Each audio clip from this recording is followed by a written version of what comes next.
1986 में एक passenger plane को मुंबई से कराची होते हुए न्यूयॉर्क जाना था। जैसे कराची में 30 के हॉकी ओलंपिक फाइनल में जब भारत और जर्मनी की टीमें आमने सामने थीं, तो इस मैच को देखने के लिए जर्मनी का तानाशाह हिटलर भी मौजूद था। पहले हाफ तक हालात ये थे कि 1-0 से भारत जर्मनी से आगे था। ये देखकर जर्मनी के स्टाफ ने मैदान पे पानी फैला दिया ताकि भारतीय खिलाड़ी जो कि सस्ते जूते पहने हुए थे वो ढंग से खेल ही ना पाए। लेकिन ध्यानचंद और उनकी टीम ने जूते उतार दिए और नंगे पांव लगातार 7 गोल करके जर्मनी को बुरी तरह से हरा दिया। इस शर्मनाक हार को देख के हिटलर वहां से चला गया। लेकिन अगले दिन हिटलर ने ध्यानचंद को अपने ऑफिस में बुलाया और कहा कि तुम जर्मनी के लिए खेलो और हम तुम्हें पैसा देंगे। लेकिन उन्होंने साफ मना करते हुए कहा कि मैं भारत के लिए ही खेलूंगा। हॉकी के जादूगर इस भारत के सपूत को मेरा सलाम। मुंबई में रहने वाले एक 13 साल के लड़के का अगले दिन मैथ्स का एग्जाम था। जब बुक ढूंढने गया तो पता लगा कि गलती से उसकी बुक मुंबई में रहने वाले अंकल के घर पे रह गई है। तो उसने पापा को कॉल किया और कहा कि क्या आप किसी लड़के को भिजवा कर बुक मंगवा देंगे। तो पापा ने कहा यह पॉसिबल नहीं है, सब बिजी हैं। तो फिर उसने कहा कि क्यों ना अंकल को कह दें आप कि वो कुरियर करवा दें। तो पापा हंसने लगे कि पहली बात तो सेम डे कोई कुरियर देगा नहीं, और अगर देगा भी तो बहुत ज्यादा चार्ज करेगा जितने में तो तुम बुक खरीद लोगे। तो इसी प्रॉब्लम का सॉल्यूशन उसके दिमाग में आया। उसने सोचा कि क्यों ना एक स्टार्टअप शुरू किया जाए जो कि सेम डे पिकअप करे और सेम डे डिलीवरी करे, और वो भी कम चार्जेस में। 8 महीने की मेहनत के बाद उसने एक कंपनी शुरू की और देखते ही देखते वो कंपनी करोड़ों की कंपनी बन गई। Yes, I am talking about papers and parcels, and उस 13 साल के लड़के का नाम है तिलक मेहता। गाइस, यहां सीखने लायक बात यह है कि आइडियाज कभी भी उम्र के मोहताज नहीं होते। उसे बचपन से ही कंप्यूटर का बहुत शौक था। इस शौक को देखते उसके पिताजी ने जैसे तैसे करके उसको कंप्यूटर खरीद के दे दिया।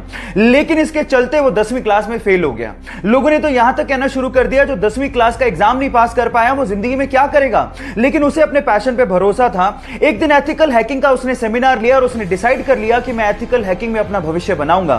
फिर क्या था, अपनी मेहनत के चलते आज वो लड़का बड़ी बड़ी कंपनीज जैसे कि Facebook, Apple, Google, Yahoo, Microsoft के प्रोग्राम्स में बग यानी कि कमियां ढूंढ के करोड़ों रुपया कमाता है, और उसके अलावा साइबर क्राइम में वो पुलिस की मदद भी करता है। Yes, I am talking about Manan Shah. Guys, यहां सीखने लायक बात यह है कि अगर आपके पैशन में आपको भरोसा है तो आप एक दिन जरूर सक्सेसफुल होगे। खेल हमेशा अपने 20 साल के करियर में यूएस में सिर्फ एक बास्केटबॉल टीम के लिए खेला, और उस बास्केटबॉल टीम को उसने 5 बार एनबीए का चैंपियनशिप खिताब जितवाया।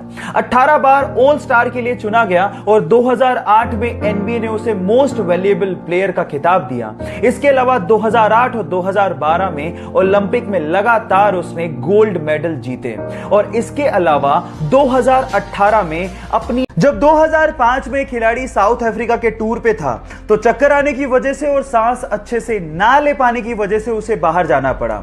जब जांच हुई तो पता लगा कि उसके दिल में छेद है। इलाज कराने के बाद उसे एक बात तो समझ में आ गई थी कि लाइफ बहुत ही अनप्रेडिक्टेबल है, कल का भी भरोसा नहीं है। इसलिए पॉजिटिवली उसने डिसाइड किया कि वो खुल के जिएगा और खुल के खेलेगा। फिर क्या था, सन 2007 में हुए आईसीसी T20 वर्ल्ड कप में 117 रन की साउथ अफ्रीका के खिलाफ पारी खेलकर T20 वर्ल्ड कप में शतक लगाने वाला पहला खिलाड़ी बन गया, और यह रिकॉर्ड 5 साल तक कायम रहा।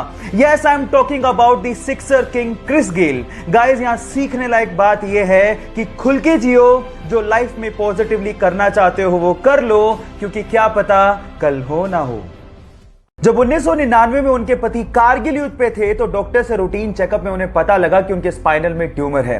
जल्द ही सर्जरी नहीं करवाई गई तो जान को खतरा हो सकता है। यह बात उन्होंने अपने पति को फोन पे बताई और कहा कि तुम जंग लड़ो, मैं यहां पर मौत से लड़ूंगी।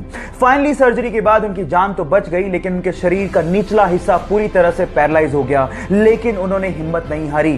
फाइनली उन्होंने डिसाइड किया कि वो पैरा ओलंपिक में पार्टिसिपेट करेंगी। मेहनत की और वो भारत की पहली महिला बनी जिन्होंने पैरा ओलंपिक में भारत को गोल्ड मेडल जितवाया हो, और अपने पूरे करियर में 54 गोल्ड मेडल जीते, और उसमें से 15 गोल्ड मेडल इंटरनेशनल थे। Guys, yes, I am talking about Deepa Malik. और यहां पर सीखने लायक बात यह है कि मंजिलें पैरों से नहीं हौसलों से तय की जाती हैं।